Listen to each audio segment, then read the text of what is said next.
dar boa tarde ao pessoal do online. Hoje a gente vai ter a professora Daniele Mota coordenando o nosso evento. É mais uma palestra nos reunindo aqui na sexta-feira no IDS para tratar de assuntos do processo civil, do processo do trabalho, esperando que a gente atinja os objetivos. E você em casa, se quiser participar, mande seu e-mail, pode entrar quem é aluno pelo nosso sistema tutor, tire suas dúvidas, participe com a gente também. Se for de algum lugar distante, pode dizer que o doutor Hugo dá aqui o boa tarde especial direcionado para você. Como o meu microfone está... Calma aí. Não. Para que você faça a apresentação. Olá, boa tarde a todos. Nós estamos aqui hoje, com a apresentação dessa palestra, Processo do Trabalho e Processo Civil, com o Dr. Hugo Pena, advogado, professor da Universidade Cândido Mendes, Unilassalle e Emerge. E o nosso coordenador, Joaquim Mentor, que irá falar, pontuar o processo do trabalho. E o doutor Hugo Pena, o processo civil. É um grande prazer, iremos iniciar dando a palavra ao doutor Hugo Pena. Boa tarde a todos. Agradecer primeiramente a doutora Daniele pelo convite. É um prazer retornar ao IDS. Conheci o IDS alguns anos atrás, quando eu tive a oportunidade de lecionar na unidade de Niterói. Parece que lá que tudo começou, E com muito sucesso. Só escuto falar muito bem do curso, dos cursos que vocês ministram aqui, desenvolvem aqui. Os alunos dão um retorno muito bacana, muito positivo. Então, eu fiquei muito feliz quando eu recebi o convite. Queria cumprimentar meu colega eu vou chamar de bate-papo, que apesar dele ter me apresentado como formal, por ser professor de processo civil, e ele de processo do trabalho, mas também de processo civil, mas eu gostei muito da forma, da maneira informal que a gente vai poder conduzir esse tema que agora, cada vez mais com o Código de 2015, se torna mais presente no processo do trabalho. Era muito comum que o processualista civil ele tivesse, não uma restrição, mas que ele fizesse um isolamento do processo do trabalho e do processo civil. E agora é inegável que a gente não se renda à influência do processo do trabalho. Era muito comum que o processualista civil fizesse duas grandes restrições, vamos falar assim. Eu não gosto do processo do trabalho, eu não gosto do processo do juizado especial. Mas a gente tem muita resistência a esses dois procedimentos específicos.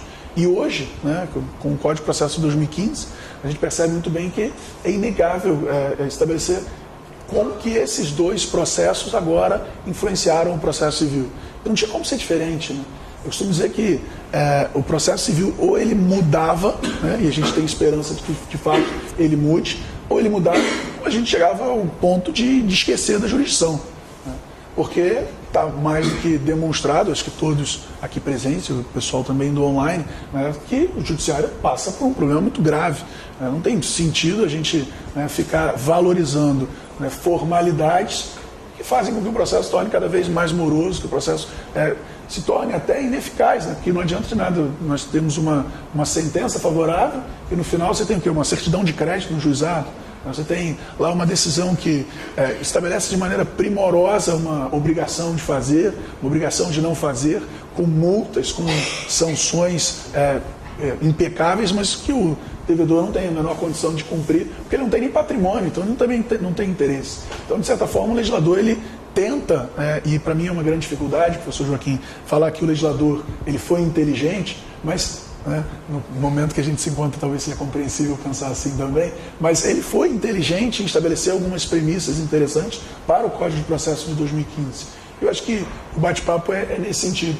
Quando eu vi o título, quando eu vi o trabalho gráfico do nosso bate-papo de hoje, eu até falei, caramba, será que o professor Joaquim ele é especialista em alguma arte marcial? Porque parece que nós vamos lutar aqui, Processo do trabalho, processo civil. Talvez assim, nossa, eu sou alto, Não, na verdade, o que eu pensei foi como o processo do trabalho ajudou o processo civil. Perfeito, eu sabia também que eu poderia sofrer esse tipo de provocação. Mas eu já reconheço, sem dúvida alguma, o processo do trabalho ajudou muito o processo civil.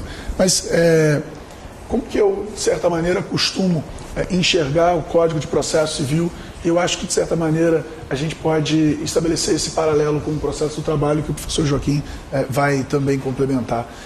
Eu acho que quando a gente começa a interpretar uma lei que não é mais nova, né?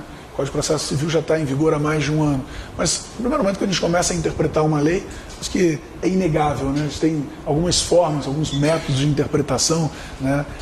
O método literal é o primeiro método, né?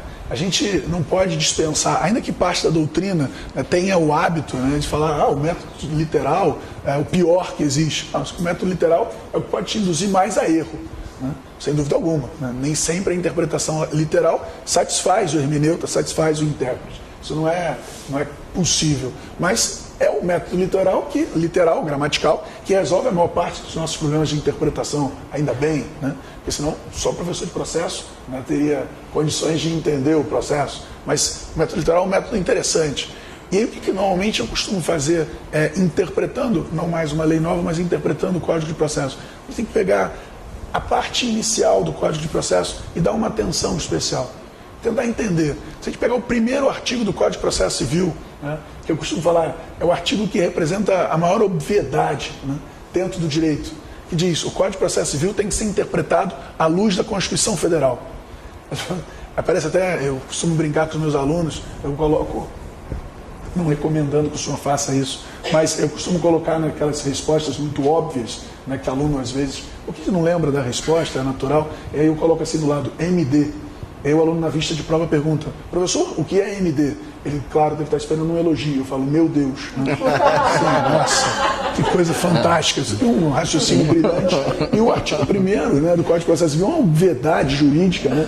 Eu tenho que interpretar uma norma infraconstitucional de acordo com a Constituição Federal. É claro, né, sem dúvida alguma, que é dessa premissa que a gente sempre partiu. Será? Né? De certa maneira, a gente perdeu um pouco isso. Eu acho que o Código tenta resgatar essa ideia. O Código de Processo, e aí ele, claro, vai repercutir essa mesma ideia no processo do trabalho, no processo tributário, nos demais processos, nas demais espécies de processo. Lembrando, né, até estava agora há pouco conversando com o professor Joaquim, ele falou: a matéria que eu mais gosto de lecionar é Teoria Geral do Processo. O que a gente está fazendo aqui hoje é Teoria Geral do Processo. Né? A gente junta as espécies processuais, os processos, vamos dizer assim, né, em Teoria Geral do Processo, quando a gente estuda, né, lembra lá do professor Ramiro Podetti, né, que é um jurista argentino que, de certa forma, cunhou aquela expressão trilogia processual. Teoria Geral do Processo, a gente estuda o quê? Jurisdição, ação e processo. Né, para o professor Cândido Dinamarca, o defesa, mas a defesa está dentro da ação. Mas jurisdição, ação e processo a gente estuda de forma genérica. E aí o que faltava, e de certa maneira eu acho que o Código de Processo de 2015 tenta resgatar essa valorização do processo justo, do processo com base nos princípios constitucionais, do processo em que não é mais possível, né, do juiz fundamentar uma decisão, né, dizendo: o caminho que eu encontrei é esse, você me deu 10 possibilidades, mas eu encontrei um aqui e essa é a decisão que o tribunal vai acabar entendendo que é a decisão correta. E aí o autor, o réu, enfim, aquele que tiver, né, sucumbido, vai ter todo um trabalho de mostrar para o tribunal coisas ou questões que o juiz de primeira instância não analisou. É porque ele se ateve a um determinado ponto para julgar. Então o código, ele diz o quê? Gente, vocês esqueceram da Constituição. O princípio da fundamentação, o princípio da motivação das decisões, que para alguns até são princípios distintos, mas o princípio da fundamentação nada mais é do que entregar ao jurisdicionado aquilo que efetivamente ele busca. Se a gente pega a ideia, né, do direito de ação, vai voltar lá na Teoria Geral do Processo de novo, né? Acesso à justiça, artigo 5º, inciso 35 da Constituição Federal, não muda, não importa a natureza do processo. Eu tenho no direito do trabalho, no direito civil, no direito tributário, não importa. Eu provoco a prestação jurisdicional, mas não provoco só por um exercício de vaidade. Eu provoco porque eu tenho uma questão jurídica controvertida que precisa ser resolvida em tempo razoável. O que o Código tentou fazer, basicamente, foi isso. Mostrar o quê? Pegamos os princípios constitucionais e vamos dar cumprimento a eles. Uma coisa que eu sempre tenho destacado em relação aos princípios constitucionais, que era algo que a doutrina sempre falou, e eu acho que também é importante, professor, que o senhor também é um acadêmico, esse código é um código acadêmico. A composição do grupo, né, dos membros que formaram a comissão de reforma presidida pelo ministro Fux, são acadêmicos, são professores. Então, nós temos nesse código vários temas que a doutrina sempre defendeu. Aí, para acabar assim, de forma bem simples, o direcionamento da petição inicial ao juízo e não mais ao juiz. Todo livro de processo civil sempre falou isso. Mas a lei, o Código 73, tinha lá uma redação equivocada, que não trazia nenhuma nulidade, mas uma mera irregularidade. E aí a doutrina, de certa forma, fez com que a lei fosse modificada. Então nós temos um código acadêmico, um código que valoriza a decisão de mérito, né? Um código que valoriza as soluções de forma consensual. Tudo que a doutrina processual sempre quis, sempre estabeleceu, esse código, de certa forma, tenta resgatar. E aí como que entra o processo do trabalho? Ou onde entra o processo do trabalho? Se nós compararmos o procedimento que nós temos hoje no processo de 2015, no Código de Processo 2015, com o procedimento que nós temos no Código, no Código de Processo do Trabalho, olha que beleza, olha que ato falho, com o procedimento que nós temos na CLT, né, e com o procedimento do processo do trabalho, a gente vai perceber que os procedimentos estão se aproximando cada vez mais. De certa maneira, como eu falei há pouco, o legislador ele reconhece que estava errado. Vamos pegar o exemplo da audiência de conciliação, que no Código de Processo de 73 ficava no meio do processo. O réu era citado, lia a petição inicial, respondia apresentando a contestação e, nesse momento, provavelmente de forma educada, o réu nega o fato alegado pelo autor. Normalmente de forma educada e irônica, né? Nós, advogados, né, temos essa característica, né? Mas é comum, e temos, me parece também, vários advogados na plateia, mas me parece, né, comum, né, o réu, quando ele responde a petição inicial, ele costuma dizer dos fatos alegados pelo autor. Aí logo embaixo ele coloca da verdade dos fatos. Já começou a ironia, né? Aí o conflito está começando a ficar bom, né? Aí o que o Código de Processo 73 fazia? Dependendo da natureza da defesa, mas normalmente por ato cartorário, muitas das vezes, o autor se manifestava em réplica. Quer dizer, ele acaba de ler a contestação dizendo que ele é um mentiroso e agora ele vai ter oportunidade de falar. Quer dizer, agora ele vai usar, né, vai abrir a caixa de ferramentas e vai ofender a terceira geração do réu. Aí depois disso tudo, inicial, contestação, réplica, vem o Código 73 e fala, vamos tentar uma conciliação. Não vai ter conciliação, né? Aí bota um conciliador do segundo período da faculdade para tentar a conciliação. Não tem conciliação. E muito pior do que isso, não tem conciliação por causa do tempo. Porque imagina, eu sou autor, eu já estou esperando há 3 anos. Por que 3 anos? Porque tem que juntar a contestação, mesmo no processo eletrônico, né? O que chama até a atenção do processo, pelo menos na Justiça Estadual do Rio de Janeiro, já que a gente está para o Brasil todo, que está para o mundo, né? Que coisa. Mas, eu me senti importante agora, mas já que no processo do Tribunal de Justiça do Estado, do nosso Estado aqui, você protocola uma petição eletrônica, muitas vezes você tem que ir lá e falar no cartório, junta aí. Libera aí, junta, né? Como junta? Junta né? como? Junta a minha petição que eu protocolei eletronicamente, quer dizer, agora a gente tem 2 trabalhos. Antes era só ir ao fórum e protocolar a petição. Agora é protocolar a petição eletronicamente, que é uma coisa às vezes odiosa, e também ir lá pedir, pelo amor de Deus, né? Aperta um botão para minha petição entrar no processo eletrônico. Então, o processo levava e continua levando ainda muito tempo. Então imagina, depois de todo esse tempo, você coloca autor e réu frente a frente e fala, vocês querem fazer um acordo? Não, eu quero que você julgue, eu quero a solução, eu quero a sentença. E o Código ele tenta, e eu acho que de certa forma, copiando o processo do trabalho, né, colocar esse momento para o início. Nada mais justo. Colocar autor e réu desde o início, frente a frente, para tentar uma composição. Tem algumas críticas à ideia de que a audiência de conciliação, mediação, é praticamente imposta pelo legislador, né, porque pela redação do Código de 2015, só não terá audiência de conciliação ou mediação se ambas as partes se manifestarem em sentido contrário. Eu acho que todo mundo já deve ter ouvido aquela expressão, quando um não quer, 2 não brigam, mas também não devem fazer acordo. Né? Basta que um não queira, não tem acordo. Tem um projeto de lei tramitando no Congresso Nacional, né, para mudar essa ideia, né, para que se estabeleça o lógico. Né? Basta que um recuse a audiência de conciliação para que ela não tenha, para que ela não ocorra. Mas essa, hoje, né, ainda em vigor, só vai deixar de existir por 2 motivos. Se ambas as partes abrirem mão da audiência ou, da mesma forma, não haverá audiência se o direito não admitir, aí o Código erra, né, fala em autocomposição, mas o direito não admitir transação. E tudo bem. Então a audiência é uma regra. A gente tem a audiência como uma vontade do legislador. Só que não adianta de nada. se a gente continuar tendo o mesmo comportamento que nós tínhamos antes. Eu sempre falo, por que o advogado é indispensável à justiça? Aí as pessoas falam assim, porque está na Constituição. Né? É muito comum, né? Principalmente quando a gente fala sobre o papel do advogado no processo, é muito comum, quando principalmente a gente não está apenas falando com advogados, eles falam, pô, a referência é essa, né? A referência é legal. O advogado é indispensável à justiça porque é ele que faz a interpretação do processo. Por exemplo, quem conhece processo é o advogado. Porque o advogado conhece o processo do início ao fim. O juiz não sabe recurso extraordinário. Talvez alguns, porque são professores de processo, saibam muito. E não tem nem que saber, talvez, né? Porque não depende da função dele. Ele não atue nesse momento do processo, que ele não conheça o processo nessa fase. Então, não precisa de saber o procedimento. Eu vou pedir um gancho, porque a gente vai ter um IDS imperdível. Vem um assessor do STJ que só dá curso sobre admissibilidade de recurso extraordinário e recurso especial. A gente conseguiu, depois de muito sacrifício, trazer ele para o Rio, porque é uma coisa que mudou tanto. E é uma lógica tão própria do Tribunal de Admissibilidade que é imperdível. O professor Ricardo, ele só leciona especificamente esse ponto da disciplina.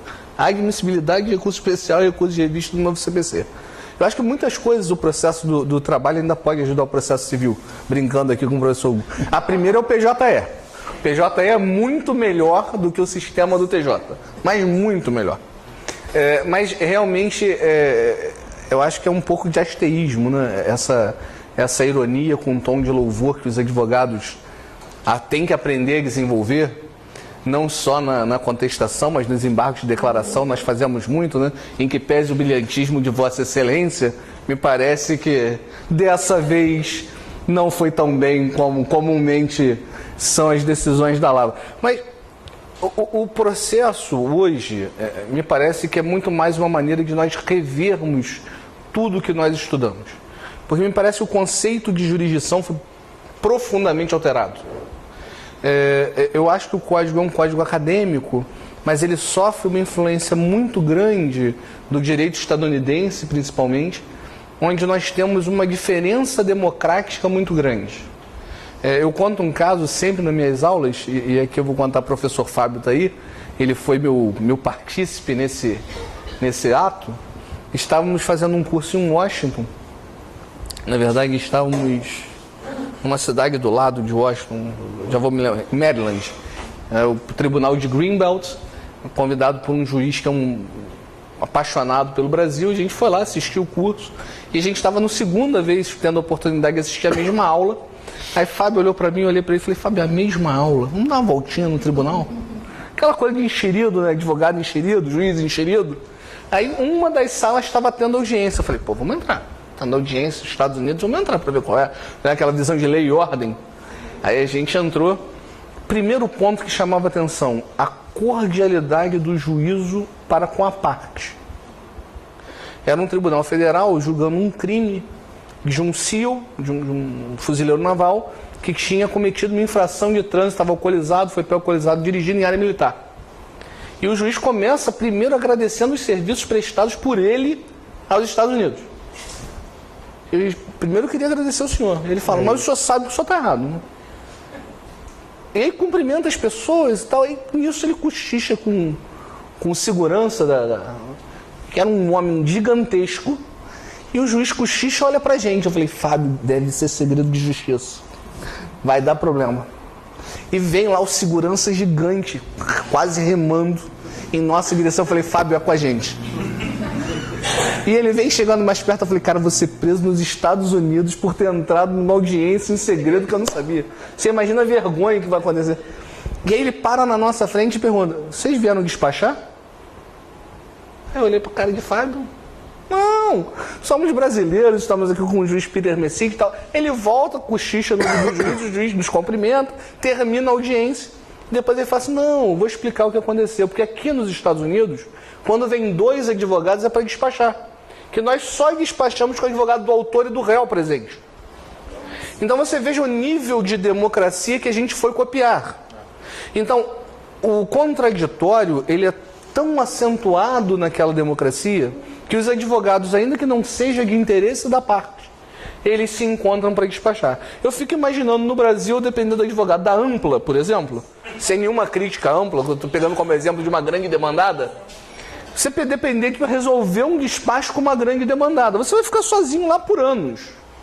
Não é seu filho vai entrar na faculdade de Direito, ele vai ficar esperando para despachar quando terminar. Então as diferenças democráticas são muito grandes. Isso me preocupa, por exemplo, professor Hugo, quando a gente dá no Código de Processo Civil essa força aos precedentes. O Brasil, a gente sofre com alguns males. Súmula vinculante é uma coisa que até hoje a doutrina ainda não está muito em paz com que ela seja. Teoricamente, a função do Supremo é retirar a norma jurídica do ordenamento. Não colocar uma norma jurídica no ordenamento. Isso não é função do judiciário. É uma função mais do que atípica. É uma função de usurpação de função do Poder Legislativo. E, pelo Supremo, a gente meio que já engole. Hoje em dia já entende que a omissão legislativa ou a falta de força democrática para que o Legislativo atue de forma precisa levou o Supremo a tomar medidas mais positivas, primeiro mudando talvez o seu entendimento sobre a forma como julgava o mandado de junção, deixando de reconhecer a omissão legislativa, passando a legislar em mandado de junção. Mas hoje a gente traz essa força para os precedentes e nós vemos, por exemplo, na Justiça do Trabalho, juízes que querem formar os precedentes das suas varas, dos seus juízos. Deixa eu aproveitar, eu não lhe fazendo uma parte, né, mas aproveitando, como o senhor disse, um gancho, o grande problema desse momento que a gente se encontra ainda, né, de início de vigência, apesar de um ano, é exatamente por conta da dispersão de entendimentos que se faz. Todos já devem ter tido a desagradável experiência de receber uma citação em que o juiz determina o prazo para contestação a partir da juntada do mandado de citação, quer dizer, ignorando a regra de que a audiência de conciliação deve ser designada. Aí, se por um acaso alguém tiver a curiosidade de perguntar ao juiz por que ele não fez o que o código determina, ele vai falar assim, porque eu não gosto.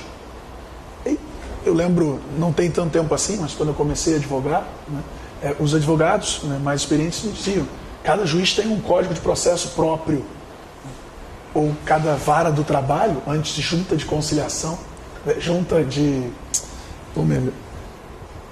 conciliação e julgamento, JCJ, não é isso? Cada JCJ tem o seu próprio processo do trabalho, né? E a gente está voltando para esse momento agora. Por quê? Porque o código é novo. Porque a gente ainda vai passar por a gente ainda está sofrendo muito com essa adaptação. Então, o papel do Tribunal Superior hoje, né, ele acaba, até de certa forma, invertendo um pouco a ordem. O que fez o Tribunal Superior do Trabalho 3 dias antes do Código entrar em vigor? Eu acho que ninguém apostava, eu também tenho muita confiança, enfim, eu vejo isso de forma muito clara. Ninguém apostava que o Código de Processo Civil entraria em vigor. Né? Todo mundo esperava, vai ser aprovado uma vacácio. Né? Tinha um projeto de lei para prorrogar por 5 anos. Mas, gente, se isso aqui for prorrogado por 5 anos, eu vou ser processado pelos meus alunos, porque eu já estou 1 ano falando dos 2 códigos. Né? Então vai dar um problema terrível. Mas não acreditavam que o código seria, que ele entraria em vigor de forma tão breve. O Código Civil, só para que a gente tenha uma ideia, foi prorrogado a vacácio por 1 ano. Nós temos 1 ano de prorrogação da vacácio do Código Civil de 2002. O Código de Processo não, passou 1 ano, o país com problemas muito maiores, né? As pessoas acabaram deixando o código para lá. Eu acho que os advogados, né, que eu sempre digo que conhecem processo, e os professores de processo, talvez tenham se dedicado um pouco mais. Mas a realidade que a gente vê hoje é que o código está sendo conhecido ainda, mesmo depois de 1 ano de vigência. Então, assim, tem determinadas questões que eu acho que a gente não tem outro jeito, vai ter que estudar muito. Eu acho que o papel aqui do curso também é esse, né? A gente vai ter que destacar muita coisa que está passando desapercebido. Por exemplo, um advogado poder intimar o outro, através de uma comunicação com um aviso de recebimento. Eu posso agora intimar o meu colega ex-adverso de uma decisão que foi proferida e que não foi publicada ainda. Assim, mas que loucura! Agora o código permite isso, fazendo com que o prazo, né, parte que agora sim foi comunicada, né, seja iniciado. Aí o que fez o TST, voltando aqui na questão dos precedentes ainda, mas na questão da importância dos tribunais superiores. Antes mesmo do Código entrar em vigor, o Tribunal Superior do Trabalho falei assim, vou estabelecer aqui para uma instrução normativa. Número 39. Eu até brincava, né, quando ela foi publicada, né, vou escolher o que eu gosto e o que eu não gosto. A impressão é essa. Né? Isso aqui eu não gosto não, então não aplico. Isso aqui eu gosto, então aplica. Né? Tem as normas aplicáveis, as não aplicáveis e as temperadas. Que que a gente não sabe. Essa daqui a gente não sabe. Deixa no dia a dia, né? Vamos esperar para ver o que acontece. Mas foi fundamental naquele momento, porque a insegurança era muito grande. Lembrem que quando o código estava também para entrar em vigor, o STJ teve que publicamente, numa sessão administrativa, estabelecer a data do início da vigência da lei, porque discutiam se era 17, 18, 16. Então, até o dia específico não se tinha ainda uma definição. E aí, por que os tribunais superiores, de certa maneira, precisam ocupar esse papel? Porque a dispersão é muito grande. Vou falar do processo civil, não vou entrar na seara do professor Joaquim, né? Que se isso for de fato uma luta, eu já apanho, né, logo no início. Mas no processo civil é muito comum, e acho que os advogados veem isso com muita frequência, duas demandas, só não vou chamar de idêntica, porque processualmente só seria idêntica se as partes fossem as mesmas, mas com a mesma causa de pedido, o mesmo pedido. Duas pessoas te procuram, aqui eu tenho esse problema, ele também tem, só que a gente não quer entrar em litisconsórcio, eu quero distribuir duas ações. Você distribui as duas iguaizinhas, você usa o seu modelo de petição para as duas. Em uma você ganha, na outra você perde. Se você ajuizou as duas, você pode falar para o seu cliente que você perdeu, eu ganhei do seu colega. O problema é quando você não ajuiza a ação que foi vencedora. E o seu cliente diz assim, mas como é que você perdeu? Meu vizinho ajuizou a mesma ação e ganhou. Como que você perde? Você é que é ruim. O cliente não olha para o juiz e fala, o juiz é ruim. Então, de certa maneira, não estou dizendo que a gente pode ter tranquilidade, que a gente pode esperar de maneira pacífica que os tribunais superiores decidirão a favor do consumidor, a favor do empregado, da forma como a gente gostaria em determinadas questões que fosse decidido. Aí é outra história. Estou dizendo a questão do sistema processual. É importante que a gente tenha essa valorização das decisões dos tribunais superiores. É importante que a gente tenha uma forma de limitar que as demandas cheguem da forma como elas estão chegando nos tribunais superiores, de uma maneira também massificada, como está sendo massificado em primeira instância. E por que a gente precisa disso? Porque está errado, porque está dando errado. É porque o judiciário não está dando conta de nada. Hoje o que a gente tem? Sentenças que são feitas por assessores. E o juiz, a gente, claro, acredita e confia, né? Lê, confere e assina. Mas você não tem aquela ideia de uma questão jurídica que exige um exame apurado de provas, que o juiz tem o tempo, porque ele tem uma estatística para cumprir, porque o tribunal cobra a estatística, né? Porque o CNJ cobra do tribunal, né? O CNJ estava aqui no Rio de Janeiro essa semana. Então, assim, o Tribunal de Justiça do Rio de Janeiro é um tribunal excelente, porque ele é rápido. Não? Barbosa Moreira, na década de 80, já falava, mas justiça rápida não necessariamente é uma justiça de qualidade. De certa maneira, nessas demandas de massa, a gente tem percebido o quê? As questões estão sendo julgadas de uma maneira completamente distinta. E você vai encontrar, não é incomum, no mesmo juízo, com o mesmo julgador, decisões envolvendo a mesma matéria, diferentes. É o pior que podia acontecer. Então, quando a gente tenta, de alguma maneira, uniformizar, e o papel dos tribunais superiores é exatamente a uniformização, eu acho que a gente pode ter uma forma interessante no futuro, acho que vai levar muito tempo, né, de conseguir um processo mais justo, voltando à ideia de processo justo, né, lá do princípio constitucional que garante a isonomia. Mas aí eu vou aproveitar, eu só falei que era um gancho, né, mas advogado é assim, eu vou aproveitar ainda esse gancho para voltar na questão do advogado indispensável. E aí já que ele usou o exemplo do direito americano, né, e claro, de fato, confirmar essa ideia, né, do americano com o militar é uma coisa muito bonita, né? A cultura militar, né, do americano é uma coisa destacável mesmo. Nos jogos, né, de futebol americano, antes de começar o jogo, você tem lá o hino e os militares, né, são reverenciados antes do início de um jogo. Muito interessante. A gente começa aqui pela televisão, a gente só vê o jogo iniciado, né? Mas tem a oportunidade de assistir um jogo de futebol americano em loco, né, que tem um tratamento diferenciado para os militares, sobretudo aqueles que já não estão mais na ativa. Eles são vistos como heróis mesmo. Né? É muito bonito. Mas, voltando aqui ao direito americano, já que o senhor citou aí uma série, né? Tem uma que eu não recomendo quem não conheça, né? Porque você tem que estudar, a gente precisa trabalhar, né? Mas tem uma série que todo mundo, muita gente já conhece, que é Suits, né? Que mostra, né, muito bem como é o processo americano. E no processo americano você percebe exatamente essa ideia de que os advogados vão em conjunto para despachar com o juiz, por quê? Porque o juiz ele não pode ser parcial. O juiz não pode dar a aparência da parcialidade. Ele tem que ser imparcial sempre. E essa imparcialidade, que para a gente tem um tratamento diferente, envolve todas as etapas do processo. Principalmente a fase probatória. A prova no direito americano, ela não é colhida por instrução do julgador. Aí volta. Os advogados participam da instrução da prova. E problema nenhum. Qual seria, né, a dificuldade que nós dois teríamos aqui de interrogar a depoente, doutora Daniele? Nós somos pessoas capazes e civilizadas. Se eu sou o autor, eu pergunto primeiro. Está tudo sendo gravado. Nós temos até testemunhas do depoimento da testemunha. Logo em seguida, o senhor fará as perguntas para a testemunha. Nós levaremos o depoimento ao juízo. Pronto. Porque a gente não pode mais ficar dependendo do Estado. O grande problema do processo, eu acho que o Código de Processo reconheceu. Os operadores ainda não. A lei reconhece isso. Em vários momentos, o advogado faz a intimação da testemunha. O advogado faz, como eu falei há pouco, a intimação do seu colega.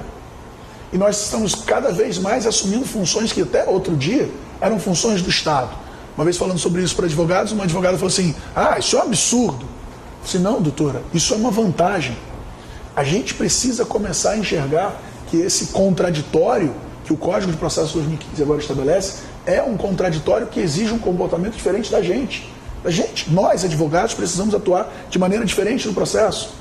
Eu lembro muito bem quando eu comecei a advogar outro dia, né, e também fiz algumas audiências na área trabalhista, e eu tinha aquela ideia de que na audiência trabalhista eu tenho que ter um acordo. Né? Não é isso? As pessoas têm essa ideia, e está certo. E está certo. O advogado ele tem que mostrar para o cliente dele qual é o risco que ele tem. O empregador, o seu risco é esse. Tudo bem, ele pediu muito mais do que ele tem direito, mas ele tem direito a isso aqui. A gente está brigando aqui. Mais do que isso ele não leva, eu garanto. Né? Mas eu tenho que mostrar para ele o que ele pode ser, evidentemente, condenado. Empregado, a empresa vai quebrar. Eu já sei que a empresa vai quebrar. O advogado da outra parte falou: a gente está pensando aqui em fazer um plano de recuperação judicial. Aceita? Metade do que você tem direito? Pensa. O nosso papel não é decidir pelo cliente. Nosso papel é instruí-lo. E a gente precisa pensar que o nosso papel é resolver problemas. O papel do advogado é resolver o problema do cliente dele, seja ele autor ou réu. A partir do momento que a gente enxerga esse nosso comportamento dentro do processo, eu acho que a gente pode, de certa maneira, pensar num processo civil, num processo do trabalho, num processo de uma forma geral melhor. Eu acho que o Código ele tenta mostrar isso. Eu acho que o Código reconhece que o judiciário faliu, ou está muito próximo disso. Eu acho que o Código ele tenta mostrar o seguinte: as soluções consensuais, elas são necessárias, porque muitas das vezes as partes continuam mantendo as suas relações. Pega uma ação que envolva direito de menor, direito de família. Pega uma ação que envolve vizinhos. Não tem coisa pior, né? Eu costumo dizer que eu não fiz prova para a magistratura para não ter que julgar esse tipo de coisa. Né? Porque imagina ter que julgar uma ação de 2 vizinhos. Deve ser um negócio odioso, né? Dizer, nossa, eu estudei tanto para isso. Vocês estão brigando por causa do cachorro, por causa da criança que anda de pula-pula dentro de casa, da mulher que bota o salto alto às 7 da manhã, né, e não tem isolamento entre as unidades. Então, assim, hoje a gente enxerga essa nova forma de comportamento, não do autor e do réu, que as pessoas me pegam o artigo 6 do Código de Processo Civil e falam assim: princípio da cooperação. O princípio da cooperação porque os sujeitos do processo agora vão fazer de tudo para que a decisão seja o mais rápido possível proferida, a decisão de mérito seja dada o quanto antes. Já ouvi vários professores até de processo civil falando: isso aqui é o princípio esotérico do processo civil. Isso aqui é o princípio ursinhos carinhosos do processo civil, que é coisa bonitinha. Né? Autor e réu vão se dar as mãos e vão caminhar pela linda estrada até chegar à sentença. Autor e réu. Advogado do autor, advogado do réu, sujeitos do processo também envolve o juiz. E a gente tem assim, milhares de exemplos para mostrar que o código quer que as partes se aproximem.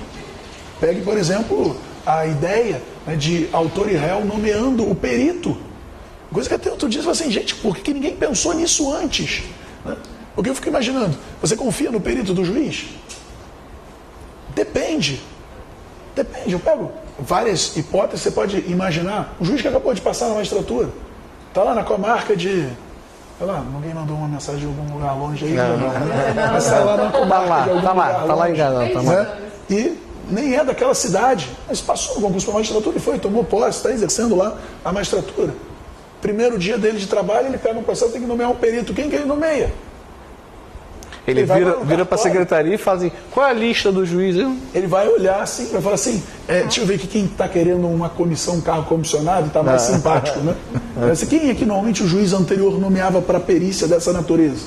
Era o médico fulano de tal. Pode ser que o médico fulano de tal estivesse respondendo a vários procedimentos do CRM. Né? Ele não sabe. Ele não sabe. Agora a diferença, autor e réu, com a interseção, né, a participação dos advogados, autor e réu, olha, se a gente puder chegar a um nome, a gente indica essa pessoa da nossa confiança para fazer a prova pericial. Se eu confio no perito, se a parte contrária confia no perito, a chance de eu concordar com o laudo pericial é imensa. No final, uma sentença que for dada com base nesse laudo pericial que eu confio, pode ser até que o recurso não seja interposto. Assim, o código tenta mostrar, dialoguem, se aproximem. Nós temos vários pontos que podem, de certa maneira, mostrar isso. Eu acho que, claro, não tem como a gente esgotar tudo que o advogado deve fazer agora no Código de Processo de 2015, nesse pouco tempo que a gente costuma ter, enquanto eu ainda tenho voz, né? Eu ia começar dizendo, olha, eu não sei se eu vou falar sobre processo civil ou se eu vou imitar o Pato Donald.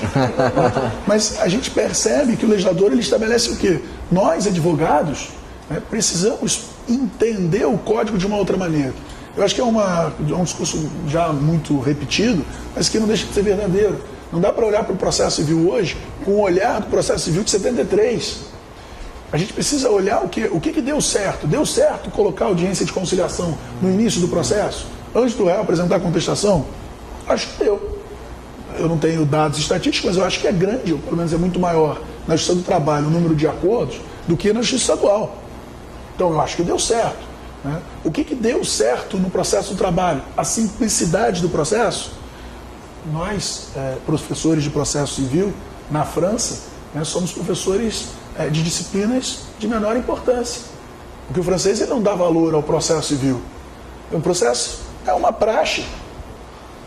O processo é mais do que uma rotina.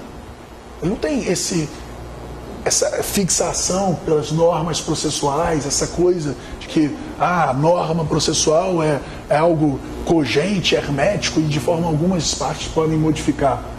O artigo 190 do Código de Processo Civil, que permite a convenção processual, começa a mostrar que não pode ser dessa forma. Eu lembro, enfim, não tem tanto tempo assim que eu dou aula de processo civil, mas eu dei aula de processo no Código de 73 e eu falava, procedimento ninguém muda, nem o juiz. Porque as pessoas também tinham essa ideia, né? O juiz está acima, o juiz é mais importante no processo. Quando a gente faz o desenho, né? O triângulo, o juiz está lá em cima. Não tem como você não pensar de forma diferente. O Código de Processo agora faz o quê? Procedimento, autor e réu podem convencionar. Isso foi interessante. Durante o processo, antes do processo. Então a gente começa a ter que imaginar de que forma, e eu acho que o grande diferencial, né? E é por isso que vocês estão aqui hoje, né? Numa sexta-feira, né? À tarde, né? Um dia lindo lá fora, né? Apesar das movimentações, né? de manifestações sociais, enfim. Mas a gente está aqui hoje exatamente porque a gente precisa entender como que eu posso tirar proveito desse código novo. Quem estuda no início acaba se especializando mais. Acho que essa é a grande ideia. Mas desculpa, eu só estava fazendo... A fala do professor Hugo é muito interessante. Eu acho que cumpre muito aquele que é interessado no estudo, cumpre especialmente a nós, na condição de professores da academia, da graduação, mudar um pouco a lógica do advogar no Brasil. Nós somos formados para sermos advogados de contencioso. Sim. Nós somos formados para litigar. Nós gostamos de litigar. Eu gosto de fazer audiência. Eu gosto de interrogar testemunha. O Brasil, se você sai do direito e vai, por exemplo, a uma repartição pública, você vai ao INSS, eu já cansei de ficar falando, não vai conceder administrativamente. Mas se colocar na justiça, o senhor ganha.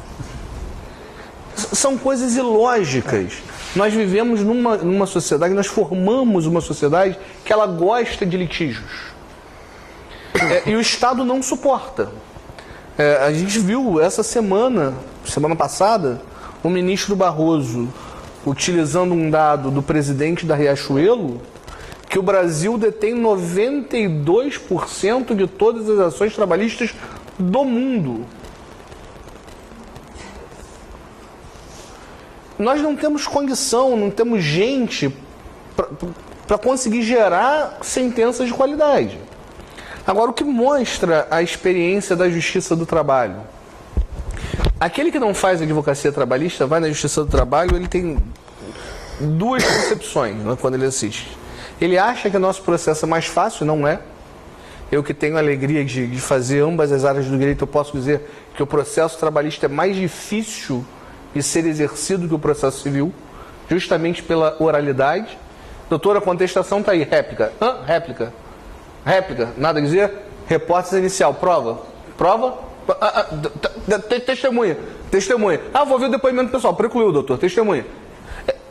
Para quem não está habituado, é um processo que se torna difícil por ser oral. Mas a primeira impressão, a impressão do acordo, nem sempre foi assim. Porque você sabe que também a CLT, o acordo era após a contestação. Para quem não sabe, quem não é afeto ao direito do trabalho, nós somos um órgão muito jovem. A Justiça do Trabalho não tem 70 anos, como dizem. O direito do trabalho tem 70 anos organizado. Nós éramos do Executivo. Nós não pertencíamos ao Judiciário. Então, todo o processo, todo o procedimento foi pensado para ser exercido pelo Poder Executivo. Quando nós passamos a ter um juiz, ainda como um órgão misto, ainda não sabíamos se a gente era do Judiciário ou era do Executivo, nós tínhamos que ter 2 juízes representantes dos sindicatos para poder tentar fazer um acordo. Porque naquela época talvez a gente já entendia que a dificuldade do processo de execução era muito grande, principalmente numa norma onde incumbe ao próprio Estado o dever de executar. Fato completamente desrespeitado na Justiça do Trabalho. Justiça do Trabalho, decisões como espécie e certidão de crédito não poderiam existir.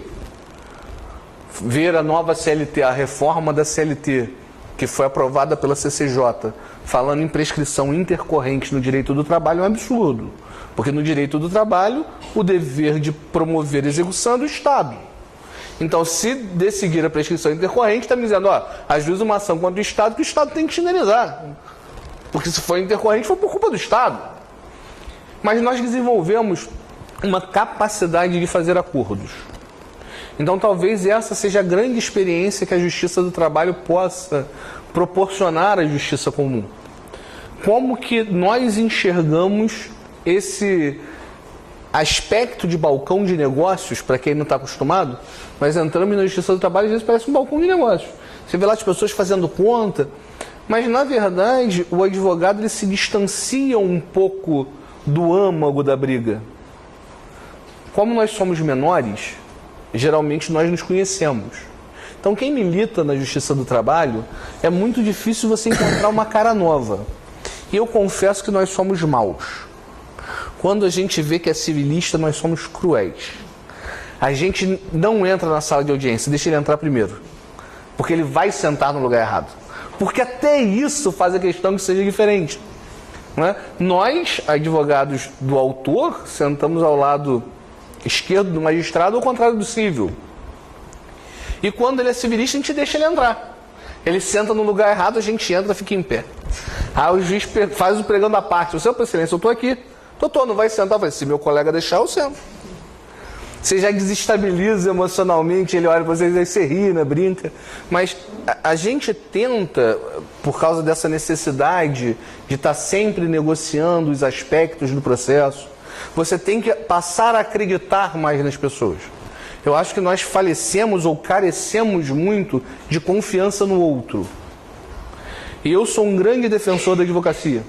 Porque às vezes eu vejo as pessoas falando, advogado, na sua maciça maioria, é a classe mais honesta que eu conheço.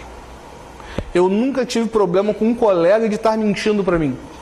E olha que eu advogo todo dia em um volume de processos alto e confio em todos os meus ex-adversos. E nunca tive um problema. É lógico que eu não vou ficar aborrecido com um colega se ele está pedindo uma precatória de um cara que é empregado dele. E está pedindo a expedição de precatória para Magé para atrasar o feito. Porque ele está jogando com as armas do jogo. Com as armas que a lei permite. Isso nós não podemos ficar chateados. E quando você passa a desempenhar a sua atividade profissional dessa forma, você ganha o respeito dos seus colegas, ganha o respeito dos magistrados. E isso na Justiça do Trabalho eu acho que é a grande diferença. Porque como somos poucos, todos se conhecem. Então quando você vai ao juiz e fala alguma coisa, ele olha para você e diz, tá bom. Ontem eu fiz uma audiência, um advogado não era daqui, e ele colocou no polo passivo uma empresa que não existia. Não existe a empresa.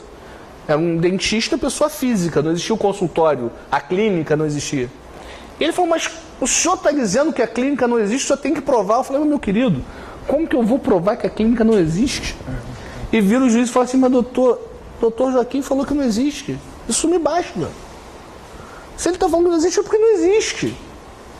E o cara parou, ficou olhando para mim e falou, cara, por que eu diria que não existe? A responsabilidade continua sendo do meu cliente, não muda. Então, eu acho que existe um nível de confiança, que a proximidade, que o encontro mais a miúde com os mesmos magistrados, com os mesmos colegas, faz ser necessário. Eu sou de uma época, antes do processo eletrônico, não me olhe assim que eu não sou tão velho, mas bem antes do processo eletrônico, onde a contestação nós levávamos no dia da audiência. E os meus professores diziam, jamais entregue a contestação a seu ex-adverso. Jamais. Só o juiz. Porque ele pode ver a sua contestação, manda o reclamante embora e depois vai juizar outra conhecendo a sua defesa. São preocupações que nós não temos mais. Nós entregamos... Eu, às vezes, quando vou arguir uma inépcia, eu chamo o meu colega antes e falo, doutor, eu vou arguir uma inépcia, eu acho que é assim... Então, só para o senhor saber, eu não sei como é que o senhor vai querer conduzir com o seu cliente, mas para o senhor saber, eu vou fazer dessa forma. E você acaba fazendo amigos. Então, eu acho que a forma de advogar também muda muito. Eu acho que, às vezes, no cível, nós somos muito aguerridos. Eu vejo advogados, às vezes, que parece que a causa é da mãe dele. Não é nem dele, porque dele ele não brigaria tanto. Não é da mãe que ele é apaixonado e o processo vira uma briga. E é complicado. Nós que militamos, temos a alegria de militar na advocacia, nós podemos dizer que não existe nada melhor do que 2 bons advogados e um bom juiz. Tudo flui bem, a audiência é leve, todo mundo fica satisfeito com a instrução. Não é um já diz para o outro o que ele tem que fazer, as coisas fluem. Então isso é um pouco de uma carga que nós temos que pensar. O quanto nós estamos fazendo esse Estado ser tão litigante. O quanto as coisas poderiam mudar, principalmente na hora do atendimento. Eu acho que a grande ideia que o Código de Processo Civil traz é também responsabilizar o advogado por esse aumento dos litígios. Que hoje pela manhã eu dei aula aqui, e eu dizia que às vezes tem clientes, eu tenho um advogado no escritório que ele adora a ação de assédio moral. Adora. Ele é especialista em ação de assédio moral. E eu digo para ele que eu não consigo enxergar assédio moral às vezes. Aí ele me chama, ele diz, vem aqui, Joaquim, senta aqui, escuta. E eu pergunto para a pessoa, pois não, o que acontece, meu querido? Ele me trata muito mal. Como assim? O senhor tem que ver. Como assim? É o jeito que ele fala. Me dá um exemplo. Não, mas não é questão de um exemplo. É a maneira que repercute em mim o que ele fala. Eu digo, meu querido, psicologia. Não é no direito que você vai resolver o seu problema. Isso também cabe a nós, advogados. Não só poder chegar para o nosso ex-adverso muitas vezes e dar razão, eu concordo com o teor da sua contestação, eu não sabia desse fato. Eu acho que nós podemos realmente combinar e nomear como perito fulano de tal, porque eu também confio, ainda que na nossa outra ação ele tenha gerado um laudo que me foi desfavorável, e o fato dele decidir desfavoravelmente não o torna inferior ao meu juízo, mas nós temos que às vezes desestimular o litígio. O advogado ele tem um papel de ser o juiz da sua causa. Eu acho que o novo CPC ele mostra ao advogado a sua importância no processo. Porque quando o Estado entrega ao advogado todas essas responsabilidades, tudo bem que muitas foram braçais, né? Nós fomos, aí ganhamos o papel de serventuários da justiça, e quem vai distribuir uma inicial civil sabe como que a gente faz papel de serventuário da justiça para conseguir. A gente também traz a responsabilidade pelo bom andamento do processo. E o bom andamento do processo, ele ultrapassa os limites da cordialidade e da boa prestação de serviço e do conhecimento técnico para a sua responsabilidade pessoal daquilo que, evidentemente, se torna importante virar ou não um litígio. Eu acho que a gente vai ter que repensar a forma de ganhar dinheiro, talvez. Eu acho que a advocacia brasileira, ela aprendeu a ganhar dinheiro com litígio. Então ela fomenta litígios para sobreviver. Eu acho que talvez isso tudo tenha que ser repensado. Talvez a gente não consiga num curto, talvez mais rapidamente nós vejamos o sucesso do novo Código de Processo Civil do que a nossa postura pessoal. Alguns pontos são interessantes na Justiça do Trabalho, que a gente ainda não tem no civil.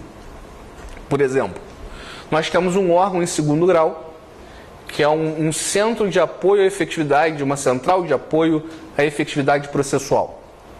É um centro que ele tem várias funções, e uma delas que eu acho interessantíssima, ele pega todos os processos que têm interposição de recurso extraordinário, a extraordinário lato sensu, né, no nosso caso revista, e antes de decidir o conhecimento ou não da revista, ele marca uma última tentativa de conciliação. Porque naquele momento já não tem mais como rever provas. É só tese de direito. Você já tem noção da possibilidade do recurso vir a ser conhecido. É um momento muito propício à conciliação. E às vezes o juiz está com a decisão negativa do segmento do seu recurso e ele gentilmente entrega a parte que recorreu e só deixa que a parte que recorreu veja. Olha só, não vai ter segmento. Então a gente está aqui numa tentativa de fazer. Às vezes o julgador ainda fala, o senhor sabe que é muito complicado seguir um recurso com essa natureza. Sem que isso nos pareça, a nós advogados trabalhistas, alguma parcialidade do juízo. Você vê que na verdade o juízo está naquela última tentativa das partes poderem chegar a um consenso. Eu acho que essa maturidade de transferir a possibilidade de solução do conflito para a parte engrandece a atividade do advogado e principalmente a postura do cidadão. Porque nós acabamos ensinando as pessoas que elas podem resolver conflitos sem a necessidade de entregar ao Estado juiz a sua vontade. Porque no momento que a gente faz uma petição inicial, eu simplesmente estou deixando, não sou mais eu que resolvo. É característica da jurisdição a secundariedade. Mas no momento que eu entrego a jurisdição, é o Estado juiz que vai falar por mim. Quanto mais nós crescemos como democracia, menos nós vamos ter o interesse que alguém fale por nós. Eu não tenho o menor interesse que o Estado fale por mim. Eu, nesse sentido, sou até um pouco fã do Davi Henry Thoreau, quando vai escrever Desobediência Civil, e ele cita o rei King John de Shakespeare, que ele vai dizer, eu sou feito de matéria muito nobre para ser o segundo no comando, ou que o Estado fale por mim. Eu acho que nós somos, na condição de seres humanos, feitos de matéria muito nobre para precisar que alguém fale por nós. Mas são estados de conquista democrática. Talvez nós caminhemos para chegar como nos Estados Unidos, que temos 98% de acordo nos litígios civis e 94%, 95% de acordo em 2015 nos processos de índole criminal. Agora, nessas oportunidades de ir para a América, para vocês entenderem um pouco do que a gente debate, do que a gente sofre como professor de processo civil, porque a gente vai no intuito de tentar aprender ao máximo, conversando com o juiz, eu falei, mas excelência, quantos processos o senhor tem? Ele olhou para mim, acho que 242. Eu falei, por dia, por semana? Não, esse é o acervo do cartório. 242 processos é o acervo de um cartório. Nesse dia nós tinham 4 juízes com a gente. Eles brincaram, em um dia a gente dá todas as sentenças.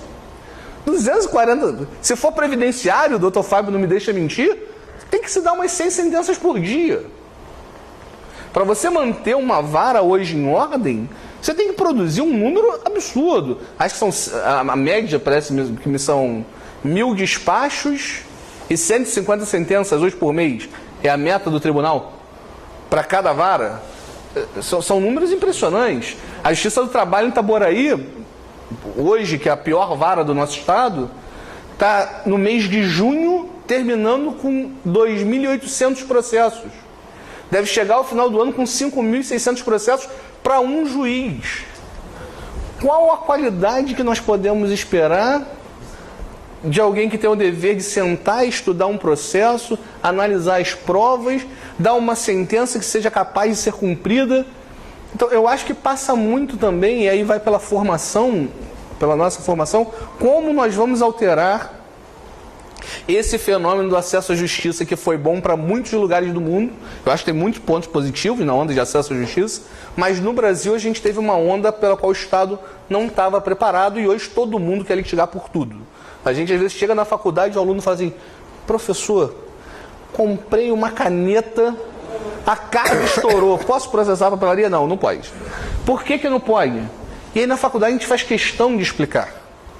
Eu tive a honra de muito tempo ser coordenador do Fórum Acadêmico da Universidade Cândido Mendes aqui no centro.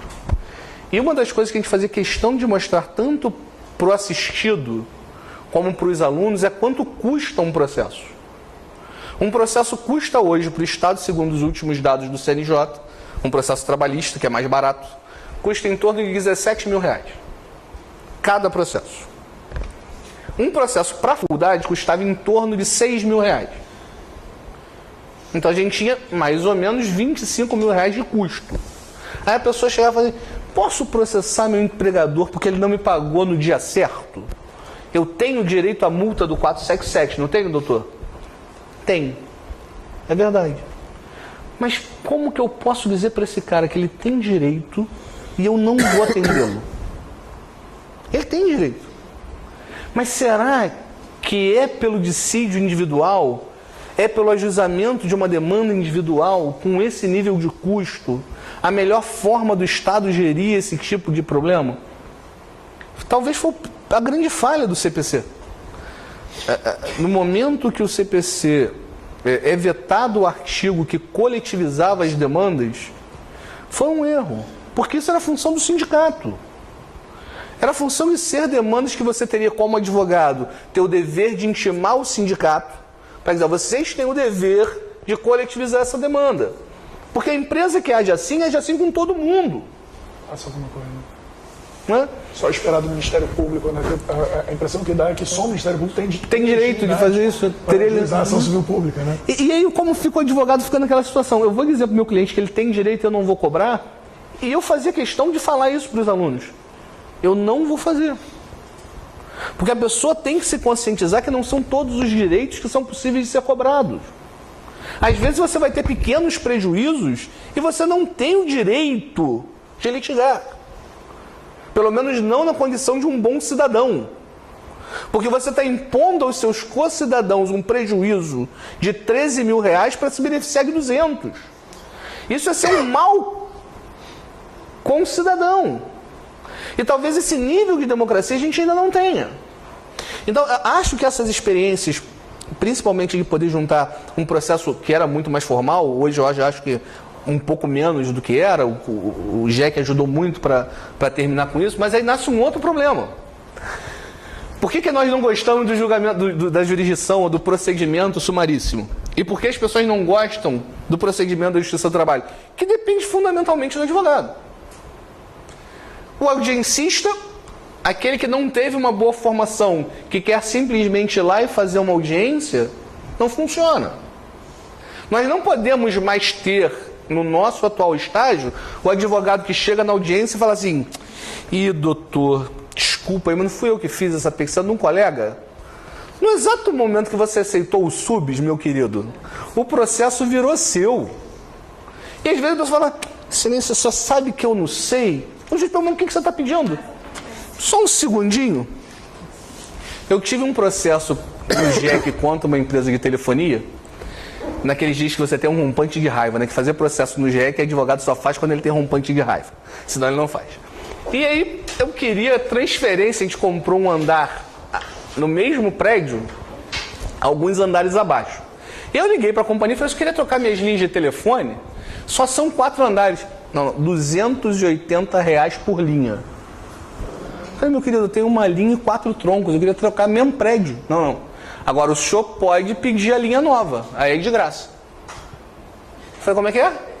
Se o senhor transferir a linha, custa R$280 por linha. Se o senhor pedir uma linha nova, é de graça. Eu falei, então o senhor transfere o número principal, que é uma linha só, e os 4 troncos você, por gentileza, cancela e me instala novos. Pô, não. Troço meio lusitano, né? Mas eu, como sou Joaquim, entendo bem dessas coisas, pá. E fiquei ali assim, sem saber muito bem o que estava acontecendo. Aí veio a conta, me cobrando a transferência das 5 linhas. Eu ligo, o cara é indelicado comigo. Fiz um inicial de 2 folhas, mandei o estagiário distribuir no GEC. Audiência.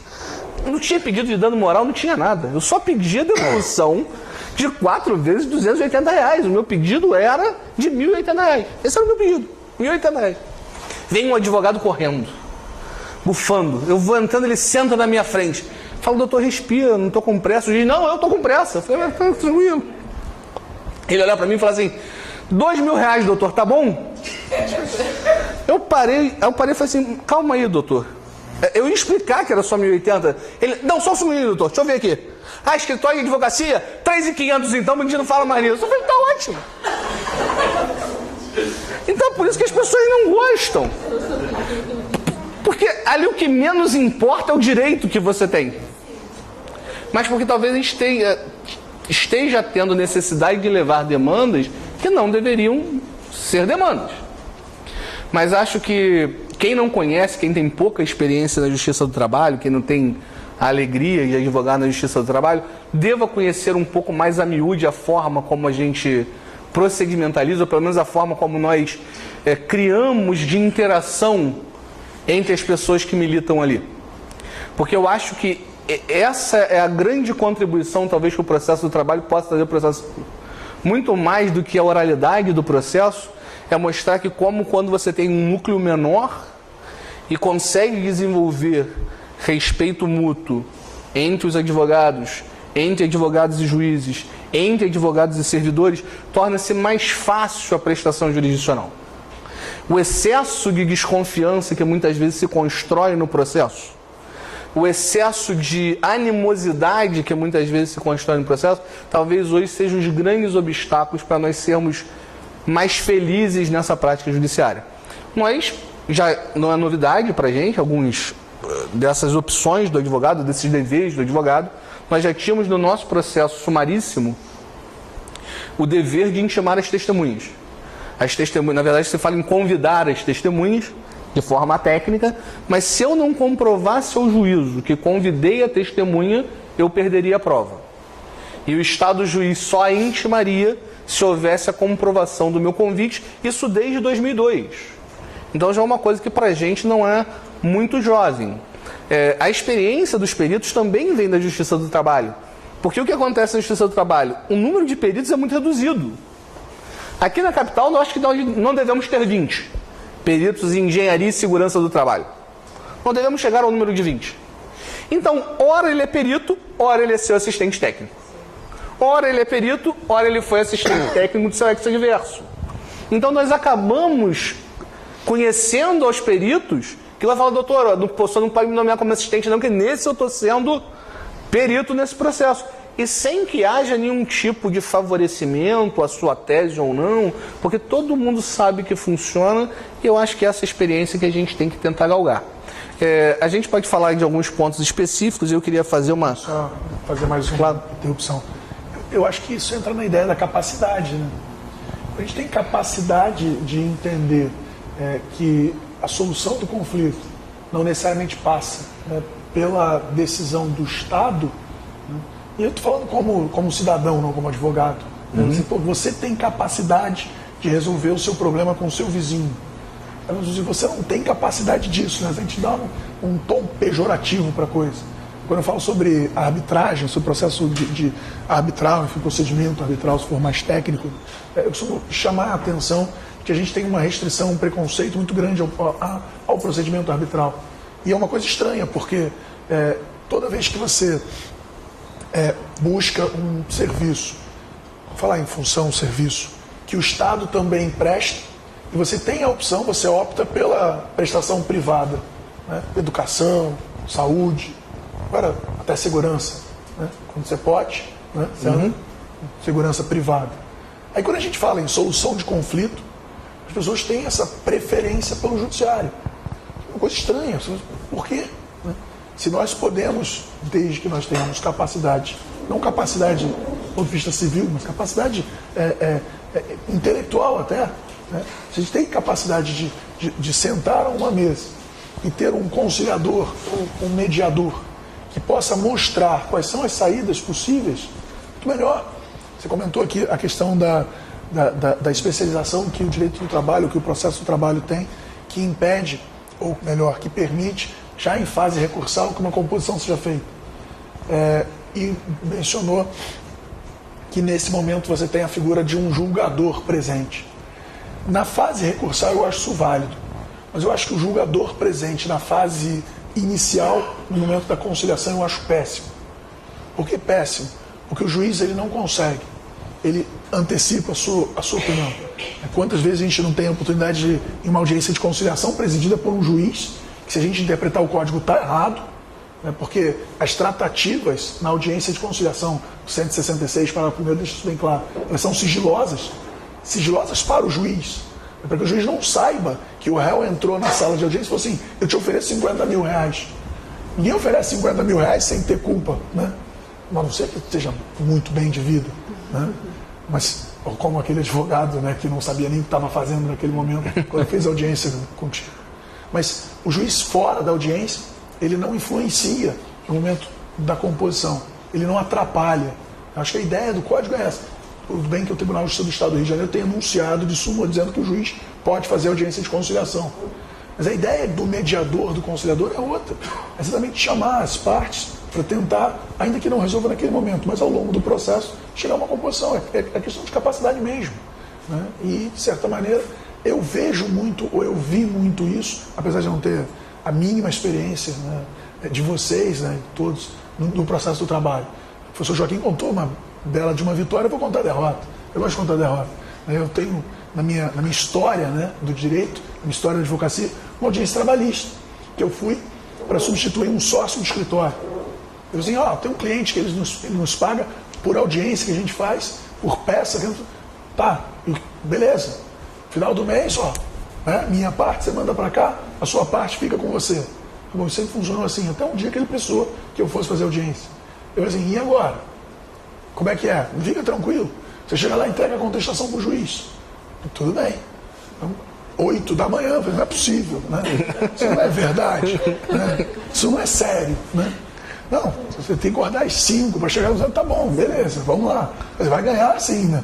Aí eu chego lá, entrego a contestação para o juiz e o cliente era muquirana, né? E ele não dava 2 cópias. O cliente mandava a contestação impressa, alguma coisa assim, não lembro bem como é que funcionava, mas eu só tinha uma contestação na minha mão. E olha a questão da oralidade, e olha a importância, eu acho que ele foi uma grande lição para mim, a importância do advogado saber o que está fazendo. O juiz chega para mim e fala assim, então doutor, como é? Aí eu, como é? Eu não li a contestação, óbvio, né? Fazia ideia do que estava acontecendo, e eu fiquei olhando para a cara do juiz, tipo, assim, bacana. Como vai o senhor, tudo bem? Né?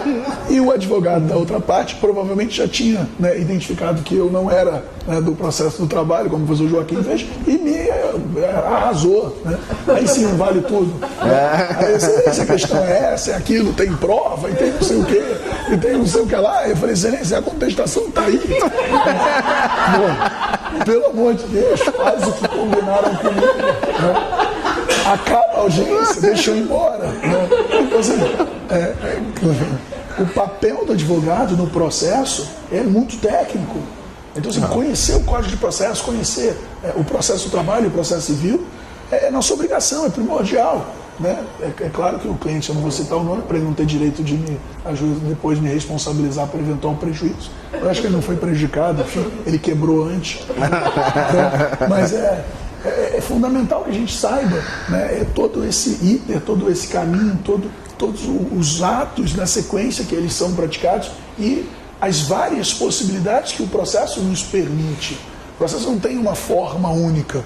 Né? Talvez essa seja, para nós que gostamos de processo, a grande graça do processo. O processo começa de um jeito, eu não posso garantir se vai ter ou não intervenção de terceiros. Eu posso estabelecer já desde o início qual vai ser o argumento de defesa do réu. Pode ser que ele nem apresente contestação. Então a gente precisa ter muito cuidado com isso. E sobretudo agora, falando de responsabilidade, falando de advocacia, a parte que mais me interessa no Código de Processo, ou a parte que eu mais gosto no processo, são os honorários. Porque eu sou advogado, repito. Né? Então hoje nós temos o quê? A ideia da sucumbência, né, que eu sei que no processo do trabalho, eu lamento muito, vocês ainda brigam, né, para conquistar. Está na reforma, já foi aprovado pela CCJ. É porque ele achou que ele ia tirar onda comigo o tempo todo. Ele achou que ia ser assim, mas eu estou chegando agora, eu estou deixando. Né, mas vai chegar uma hora que eu vou ter também, né, que fazer alguma coisa. Então, na parte de honorários, aquele que tinha aquela ideia de pede tudo, depois a sucumbência mínima, ela é absorvida, acabou. Então o Código de Processo ele vai permitir, e é importante porque muitos dos juízes não aplicam corretamente essa regra. Aí quando você pergunta para o juiz por quê, ele fala assim, porque eu não gosto, então declara inconstitucionalidade. Né? Não é porque o senhor não gosta. Né? O Código é claro. Se eu tenho uma sucumbência ainda que mínima, a parte contrária o advogado da parte contrária tem direito a receber honorários. Então também aumenta a nossa responsabilidade. E a gente sabe que os tribunais normalmente são implacáveis conosco, né? Quando o advogado erra, como é que vem a ementa? Erro grosseiro do advogado. Né? O cliente que obviamente vê erro grosseiro do advogado, ele já sabe quem vai responsabilizar, o que ele vai imputar, né, a culpa pelo seu fracasso. Mas desculpa, era só uma. Não, é verdade. Não, aí alguns pontos mais específicos do nosso dia a dia, eu acho que a desconsideração da personalidade civil é uma alteração muito bem-vinda no CPC. Foi uma daquelas que pegou na Justiça do Trabalho. A gente nem acreditava, porque cada juiz desconsiderava do jeito que bem queria, mas o tribunal realmente aceitou a tese da procedimentalização da desconsideração. Eu acho que foi muito bem-vinda a possibilidade de inscrição do devedor nos cadastros desabonadores do crédito. A Justiça do Trabalho já fez o seu convênio com o Serasa Ajude. Então hoje é possível você usar esse mecanismo lá do 528, parágrafo 3º, como forma de coerção ao pagamento da dívida. Era muito comum a gente ter o sócio que não tem nenhum problema de crédito com uma empresa com centenas de protestos. E aí você consegue agora, de uma maneira muito eficaz, em 3 dias na Justiça do Trabalho, a gente já está com o Serasa feito. O último convênio feito por inspiração do novo CPC com a Associação de Registradores de São Paulo, que formou o CNIB, né, que é a nossa Cadastro Nacional de Indisponibilidade de Bens, é uma medida que veio em ótima hora, onde você tem um arresto, né? Processualmente falando, eu não sei nem o que seria aquilo. Eu acho que seria assemelhado a um arresto, CNIB, porque o juiz ele dá uma ordem aos cartórios, todos os cartórios do Brasil bloqueiam todas as matrículas vinculadas àquele CPF ou àquele CNPJ. Depois de vinda a informação, abre-se vista à parte para que ela possa escolher um dos imóveis a ser penhorado e se determine a avaliação. Então, acho que essa questão da cooperação social, que só é possível de ser concebida quando se pensa no processo como um processo justo, eu acho que essa foi a grande diferença que o CPC trouxe, não desde a sua publicação, mas desde a sua edição. Você tentar alterar a lógica do processo de uma mera solução de conflito como uma busca de justiça social, permitiu que nós evoluíssemos muito em termos de dificultar aquela famosa vitória de Pirro, que infelizmente na Justiça do Trabalho existe um percentual altíssimo. A pessoa ganha e aí o cliente às vezes chega desesperado no escritório, a única brincadeira que me resta é dizer, a senhora pode emoldurar essa certidão de crédito botar na sala, está muito bem redigida, está linda, assinada com uma caneta diferente. Mas isso tem acabado. Isso tem acabado talvez por essa alteração na concepção de jurisdição, que deixa de ser somente a solução de um mero conflito da lide posta ao juízo, mas uma resposta que transcende muitas vezes ao litígio posto pela parte, que busca uma solução que envolva todo o bem-estar social, que busca a pacificação social, que a professora Ada Pellegrini já dizia há tanto tempo, e a gente não conseguia muito bem compreender. Acho que nesse sentido a gente tem evoluído. Eu queria passar a devolver a palavra ao professor Hugo e saber se alguém quer comentar sobre um ponto específico, quer ver a gente aqui debatendo. Eu brinquei com ele, a gente vai começar assim: petição inicial pelo 840 da CLT, petição inicial pelo 319 do CBC. Mas a gente pode fazer com maior alegria esse ping-pong de acordo com a colocação dos senhores, processo de execução, qualquer outra fase. Só não peçam para a gente fazer de audiência, que aí o processo civil sofre muito com o pessoal do processo do trabalho. Eu não quero fazer isso com o meu querido amigo. Eu vou devolver a palavra ao Hugo. Joaquim, acho que essa ideia é interessante, né, de comparar, né, os atos, né, os processos que a gente está aqui, de certa forma, debatendo, mas de certa maneira, eu acho que o bacana é a gente também tentar, aí, tentando uma questão teórica, aquela discussão do artigo 15 do Código de Processo Civil, se nós estamos com o Código de Processo Civil agora uma interpretação que vai ser subsidiária e supletiva, né, diante das omissões e diante da compatibilidade da CLT, e, enfim, após com a reforma, porque me parece que em vários processos distintos, e eu posso também citar como exemplo o procedimento do juizado especial, há uma dispersão muito grande de entendimentos do que você vai aplicar ao CPC e o que você não deve aplicar ao CPC. Eu acho que no processo do trabalho, como eu falei no início, a grande vantagem foi que o TST se antecipa e diz: olha, quem vai dar a última palavra aqui somos nós, né? Uma coisa de autoridade também, né? Nós damos a última palavra sobre a interpretação, né, das normas processuais também. Então nós vamos escolher, como a gente brincou, o que aplica e o que não aplica. Mas a gente continua tendo ainda, né, uma dispersão de entendimentos muito grande. Você vê que hoje, citando o procedimento do juizado especial, você tem em estados que a interpretação a respeito da contagem do prazo é distinta. Para quem advoga no país todo, né, deve ser odioso, né, se você vem cá, como que é aí no Distrito Federal, no juizado especial, aí liga lá para o correspondente e pergunta para ele: como é que eu conto o prazo aí? Esse trabalho não tem problema, porque vocês têm a CLT, uma regra própria, copiada do nosso Código Revogado. Né? Que acho que uma das maiores injustiças, né, que diziam quando o Código foi apresentado e antes mesmo dele entrar em vigor, foi a ideia de, vai contar em dias úteis. Olha que contradição, né?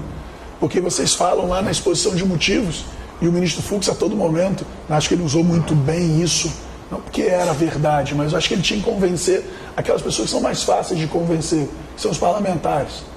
Se você, o processo vai ficar mais rápido. Toda hora, antes da aprovação do Código, a gente via o ministro Fux falando isso. Nós, né, do direito, falamos: pô, ele é louco. Né? Ele sabe que não é. Ele sabe que não vai ficar mais rápido coisíssima alguma. Mas isso fez com que rápido fosse o processo legislativo. E o Código foi aprovado de forma muito rápida, sem dúvida alguma. Mas o que acontece? A gente tem a questão da contagem do prazo. A gente falava assim: é uma contradição. Você fala que o processo vai ser mais célere, é um dos princípios, né, a duração razoável do processo, está lá na Constituição Federal. Você vai contar em dias úteis. Não, que ótimo. Porque não é a contagem de forma contínua que faz com que o processo seja rápido, ou não é a contagem em dias úteis que faz com que o processo se torne mais lento. A diferença é muito pequena. Nós tínhamos no Código Revogado, né? Nós tínhamos prazos diferentes, né? Prazo de 5 dias para agravo que não tinha nome, cada um chamava de uma forma, agravo inominado, agravinho regimental, tinha um agravinho, que eu lembro quando eu era estagiário, que uma advogada com quem eu trabalhei falava, é agravinho porque o prazo é pequenininho. Nossa, é propaganda de Xambinho daqui a pouco. Nem todos vão lembrar do Xambinho, mas enfim. E aí você tinha no agravo inominado, né, do código anterior, um prazo de 5 dias, e eu não sei porquê, eu acho que era coincidência nos meus processos, a publicação acontecia sempre na quinta-feira. Isso é impressionante. Então você faz a contagem de prazo, excluindo a quinta-feira, começando a contar na sexta. Aí sexta-feira eu trabalho, veja como eu estou. O professor Joaquim, não sei, né? Aí sexta-feira ele vai, não é dia que ele vai fazer uma palestra, não é dia que ele vai dar uma aula, ele come uma feijoada, toma uma caipirinha, 2, não volta para o escritório. Começou a contar o prazo dele na sexta. Quando a contagem de forma contínua, sexta, sábado, domingo. Domingo ele também come uma feijoada. Não estou dizendo que o senhor está acima do peso. Não, eu senti. Eu tive essa percepção. E aí no domingo ele bebe um pouco mais. Mas eu sou um gordinho bem resolvido. No domingo ele bebe um pouco mais e na segunda-feira como é que ele chega no escritório? Não chega, né? E aí quer dizer, quando ele resolve observar o prazo dele, que começou a contar na sexta, é na terça. Mas o agravo inominado talvez seja para que nós, advogados, né, não tenhamos tempo de ir lá no tribunal para importunar os desembargadores. Né? Porque 5 dias, dessa forma, contado, você tem que preparar memorial, mas você vai ter o quê? Algumas horas. Né? Não esquece. Não vai ter lá aquela coisa de ir lá tentar despachar memoriais. Aí o Código de Processo fala assim, não, vamos unificar. Vamos estabelecer o quê? Prazo de 8 dias. Ninguém me faz convencer que prazo de 8 dias é um prazo... Deve ter alguma explicação depois. É um deus quitônico, né? Redondinho, então tem muita mais, a questão muito mais religiosa do que qualquer outra coisa. Um aluno que falou, dá para arredondar não, 3 vira 8, é só preencher. Né? Mas aí tá lá, prazo de 15 dias no processo civil, um prazo bom, né? 15 dias úteis. Né? Tem advogado que fala assim, nossa, foi bom demais, né? Agora, o problema é que para o advogado o prazo sempre é de um dia. O último dia. Ele só vai pegar o processo, se for em 8 dias, ele vai resolver no 8º, se for 15 dias úteis, ele vai resolver no 15º. Fiquem tranquilos, não tem isso. Então, sim, de certa forma, tentar, eu acho que o nosso papel na academia, né, uma vez falando muito sobre academia em aula, um aluno perguntou onde que eu malhava, né? Eu falei, não, a academia é essa academia aqui. Nós temos que tentar também, de alguma maneira, né, buscar um pensamento uniforme, tentar estabelecer, pegar as vantagens do processo do trabalho, pegar as vantagens do processo civil e tentar, de alguma forma, né, criar um procedimento melhor. E agora, no processo civil, né, me parece que ainda não com tanta facilidade no processo do trabalho, agora no processo civil nós temos a oportunidade de criar nossas próprias regras.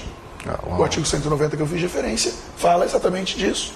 Nós podemos criar, através de convenção processual, né, e modificar procedimento, estabelecer novos deveres, novos ônus para as partes. Então isso pode fazer um processo diferente. Aí eu sempre penso no pior. Eu fico pensando que o advogado do banco, nada contra banco, e acho que deve ter alguns advogados aqui que defendem essas pessoas. Né? Eles precisam também de advogados. Então os advogados de banco, o que eles devem estar fazendo hoje? Ele está pensando, vamos criar convenções processuais. Vamos colocar nos nossos contratos, já que o artigo 190 do Código de Processo Civil permite que a convenção seja estabelecida antes do processo, como já era no processo civil, no Código passado, nós podíamos e continuamos podendo, no processo civil, transacionar a respeito do foro. O foro de competência pode, no processo civil, ser perfeitamente transacionado antes da propositura da ação, foro de eleição contratual. Mas agora a coisa abriu, agora a questão se torna ainda mais... Tem um negócio de 5 minutos. A gente precisa respeitar essas coisas? Não, né? Precisa. Precisa. Convidado e folgado, né? Mas só para a gente fechar aqui. E o que nós tínhamos, o que nós agora temos? Uma possibilidade muito maior, né, de criar regras processuais. Coisa que, de certa maneira, é intrigante, né? Porque eu fico imaginando, e vários professores de processo, quando o código foi apresentado, essa coisa de dar aula pelo Facebook, né, vários professores de processo falavam assim, pode fazer o que quiser, pode ampliar prazo. O 139 do Código de Processo Civil permite, mas permite em casos excepcionalíssimos.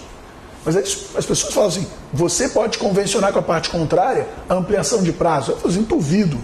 Eles vão falar, isso não vai ser aceito. A gente precisa, claro, do tribunal para confirmar se isso vai de fato acontecer ou não. Mas imagina aqui, estou eu sustentando um recurso no tribunal, não no Tribunal Regional do Trabalho, porque eu não quero apanhar, no Tribunal de Justiça para apanhar menos, e o professor Joaquim está na parte contrária. E eu falo, pô, Joaquim, quanto tempo? Como é que você está? E quando é que a gente vai comer aquela feijoada? Né? E aí eu falo, vamos fazer o seguinte, vamos aumentar o nosso prazo de sustentação oral? Porque 1 hora para cada um. Respeitar o prazo, vamos aumentar, a gente dobra. Não, 1 hora para cada um. Aí eu falo, você vai ficar aqui do meu lado, vamos junto, hein? Do meu lado. Aí o presidente, pela ordem. Aí ele olha já de forma, claro, né? Simpática. Ô, João, eu convencionei com a parte contrária, com o advogado da parte contrária, nós vamos usar não os 15 minutos, que o senhor só dá 12, que se você cronometrar, você vai ver que tem câmera que reduz um pouco o tempo, mas não os 15 minutos, mas nós vamos falar em 30. Vocês vão ser brindados, né, com meia hora de cada advogado. Qual é a chance dele aceitar isso? É menos um, né? Qual é a chance de você não ser preso? Não imagina. Então, ainda que nós tenhamos essa possibilidade de transacionar a respeito das regras processuais, a gente ainda vive um momento em que, se nós na academia não debatermos com mais profundidade o código, a gente vai ficar refém de quem? De quem interpreta o código por último, que é o judiciário. Assim, a gente precisa ter essa discussão. Então, assim, eu acho que, já que eu tenho que fazer, né, alguma conclusão, eu acho que essa iniciativa aqui do curso, esse dia de hoje, esse bate-papo de hoje, é muito produtivo por conta disso. Espero que continue, que me convidem outras vezes, que eu gostei muito, mas é fundamental que a gente tenha, né, esse estudo pontual do código. É verdade. A gente vai convidar no dia da feijoada, a gente vai trazer o Hugo. Sexta-feira, sexta-feira. Mas eu acho que esse é a nossa proposta. A gente hoje fez um debate um pouco mais justo filosófico acerca do entendimento que a gente tem. A gente vai tentar conseguir uma hora na agenda do professor Hugo para poder fazer esses encontros mais pontuais, falando especificamente de alguns institutos, de forma a ser talvez mais prático, mas eu acho que a gente tentou passar, eu acho que a ideia que o curso queria passar era como que a gente pode realmente, os processos em si se ajudarem, como é necessário o advogado às vezes conhecer um pouco de TGP. Eu brigo muito na faculdade que eu digo que aquele livrinho de teoria geral do processo da professora Ada, do Cândido Rangel e do Araújo Sintra, ele tinha que ser dado no 10º período. Porque pegar um aluno de 3º período e explicar para ele denunciação ali de Persaltum, ele fica com uma raiva da Ada Peregrine que ele nunca mais quer olhar para ela. Não, mas depois, quando a gente fica mais velho, a gente volta a se apaixonar pela Ada, que é uma dançarina de tango fenomenal, sensacional, gosta de um bom vinho. Professora Ada Peregrine tem várias qualidades, além de ser uma grande processualista. A gente queria dividir isso com vocês, foi muito bom para mim poder começar essa conversa que vai se alongar. O nosso debate vai ter alguns rounds, vai ser como disputa de cinturão de boxe, tem 12 rounds, e a gente vai tentar trazer alguns outros pontos desses conflitos que existem entre o processo de trabalho e o processo civil. Eu só lembro que o Código de 73 é muito posterior a CLT, que é de 43. Então, ele talvez quisesse se referir ao de 39, aquele código ruinzinho, né, meia boca, copiado do Código Civil da Bahia. Mas não é esse não tem problema nenhum. A gente continua nessa discussão. Queria agradecer aos senhores, saber se alguém tem alguma pergunta, queria algum fato específico que a gente pudesse comentar, enquanto a gente tem um tempinho. A pergunta é assim, essa contraposição do processo de trabalho e do processo civil é muito interessante. E realmente deve haver uma interação entre os dois para que haja um aperfeiçoamento do processo como um todo. Né? A questão que você falou, a questão de retirar do Estado, jogar para a parte da conciliação, realmente esse é o mundo ideal. E onde o processo vai ao encontro dessa filosofia. Só que o grande problema que acontece é cultural. Nós estamos vivendo uma crise cultural no nosso país muito grande. Né? Você vê, quando eu fui gerente do Banco do Brasil, eu tive a questão da indústria do dano moral. Né? Então, por que a pessoa preferia litigar em vez de chegar a um acordo? Porque simplesmente havia, principalmente no trabalho, você tinha numa ponta, contraponta, o banco com uma instituição super rica, né? E o hipossuficiente do outro lado. Agora, o juiz normalmente já ia para a audiência ou de instrução e julgamento, né? Na minha época tinha a conciliação, e posteriormente a instrução e julgamento você poderia conciliar na IJOG, para impedir. Né? Mas o juiz, normalmente, da outra parte sabia, a parte reclamante, ela simplesmente não acordava, não queria acordo nenhum, porque sabia a certeza de que o juiz, no final, não ia querer saber do direito, ia simplesmente punir pela questão do banco ser a parte, que é rica, a parte que poderia justamente ceder na questão da punição financeira, né? Ou seja, não queria saber direito quem tem a razão, que lado está a razão. E, obviamente, já condenava o banco, e normalmente eram em valores realmente bem altos. Né? Então, a questão mais é cultural. Então, o que eu realmente fico em dúvida dessa questão do processo civil, quando traz agora para a fase inicial do processo a audiência de mediação e conciliação, eu discordo um pouco de que deveria mudar, porque uma das partes se negando, né, teriam que haver as duas negativas das duas partes para que não haja a discussão. Eu acho que tem que haver sim, né, porque a função civil, há algum tempo você tem que mostrar para as partes o seguinte: olha, nós temos que tirar essa grande quantidade de lide e tentar realmente forçar uma conciliação para que não se vá no processo, você falou o custo que dá o processo de 13, 17 mil reais, quer dizer, é um absurdo. Então eu acho que realmente deve começar a tentar mudar essa percepção de que o Estado tem que decidir lá no final, tem que trazer para as partes essa responsabilidade. A questão do árbitro realmente não tem ainda como é nos Estados Unidos, você já tem realmente a questão, muitas das questões vai para a parte arbitral e não chega na parte judicial. Também essa cultura aqui no Brasil eu acho que não está próxima ainda, para chegar a esse ponto de resolver as coisas na questão arbitral. Então, a questão é cultural. Né? Então, enquanto não houver essa questão de o brasileiro sempre querer ganhar e ganhar e ganhar, né? E essa questão que nós estamos vivendo, crise política atual, tá? Vai ser difícil mudar isso. Então, vai ser uma coisa que não é para agora. É uma questão da questão moral que está acontecendo no país, tá? Com o mundo empresarial e o mundo político. Eu não tenho, sinceramente, nenhuma expectativa a curto e médio prazo que isso vá se resolver. Então, tem que ser um trabalho envolvendo mídia, trabalho dos operadores do direito, para que isso gradativamente venha a ser mudado. Só vou falar aqui no microfone para o pessoal do online ouvir, porque senão eles não captam. Em resumo, desculpa, qual é o nome do senhor? Bernard. O Bernard colocou a preocupação com questão a conciliação, esse amadurecimento necessário, e que ele acha muito proveitoso essa oportunidade da conciliação prévia. Né? E acho interessante que o Bernard colocou, essa questão cultural, né, ela é visível nos corredores do fórum. Quando nós representamos, né, os nossos clientes e tivemos a oportunidade de encontrar um colega que também é nosso amigo e nós temos uma relação mais próxima, né, o seu cliente ele fica assustado. Ele diz: você deu um abraço no advogado da parte contrária, mas qual o problema? Né? Vocês são amigos? Mas isso vem também dessa crise ética que nós passamos. A sociedade está também assim, eu vou confiar em quem hoje em dia, né? Mas acho que a mudança vai partir da gente. Não acho que parte daqui.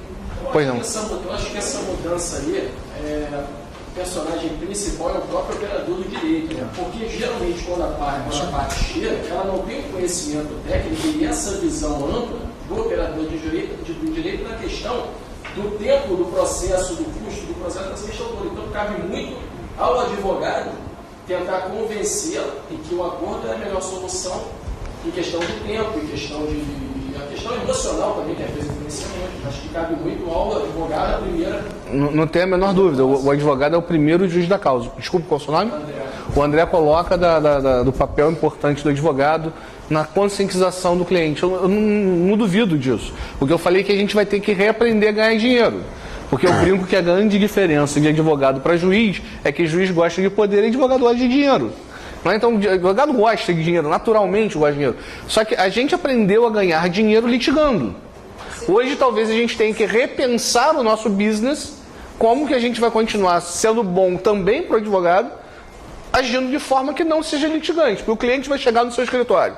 Eu estou com um problema com a doutora Daniele. Eu falei: a Daniele é minha amiga, vou ligar, vou resolver agora. Aí eu vou ganhar o que com isso? Se eu cobrar consulta, o cara não me deixa nem ligar para a Daniele. Faz: não, doutor, obrigado, depois eu ligo, não é? Então, eu acho que tem todo um repensar o business da advocacia. E isso é gradual. Isso vai ser natural, que a gente passe lá no nosso escritório, a gente já cobra consulta, por exemplo. A gente vai sendo gradual o que você vai fazendo para você não ter que ter necessariamente o litígio. Muitas vezes a pessoa chega com um problema previdenciário no nosso escritório e a gente fala, olha só, eu vou te cobrar para mandar um advogado te acompanhar para fazer o requerimento administrativo. Mas por que motivo eu vou fazer isso? Porque você quer uma aposentadoria específica, seu pedido não pode ser genérico. Mas não é hipótese que os julgamentos já são. Pelo menos não até a negativa do órgão previdenciário. Quando muitas vezes o advogado quer o litígio, tem aquele advogado que não pede antecipação de tutela para poder ficar um volume maior de dinheiro para ele receber mais honorários. Isso eu acho que nós temos que mudar. A mudança da crise do judiciário depende de nós. Eu acho que por isso é importante nós estudarmos para termos novas perspectivas, principalmente saídas mais criativas, processualmente falando. Eu acho que hoje o direito tem muitas oportunidades de você ser criativo, principalmente na fase de execução, que são interessantes de se debater, são interessantes de serem aprofundadas e que são, além de tudo, muito prazerosas de serem estudadas. Então essa é a nossa proposta. Espero que vocês tenham gostado dessa tarde. Agradeço nesse dia conturbado que foi hoje a presença de todos, o pessoal de casa, especialmente ao professor Hugo, e vou devolver a palavra aqui à minha coordenadora para me dispensar e assinar meu ponto. O que me cabe é o agradecimento, né? Todos os presentes, em especial ao Dr. Hugo e ao Dr. Joaquim Mentor, em que trouxe aqui nessa tarde a percepção ideológica, né, e da aplicação ideológica e procedimental da aplicação do processo civil e do processo do trabalho. Certamente teremos outros rounds, isso daí não tenha dúvidas, porque é essencial esse conhecimento panorâmico do direito processual. Agradeço a todos, a vocês que estão em casa, no escritório, e a todos aqui presentes. Até o nosso próximo encontro. Até lá.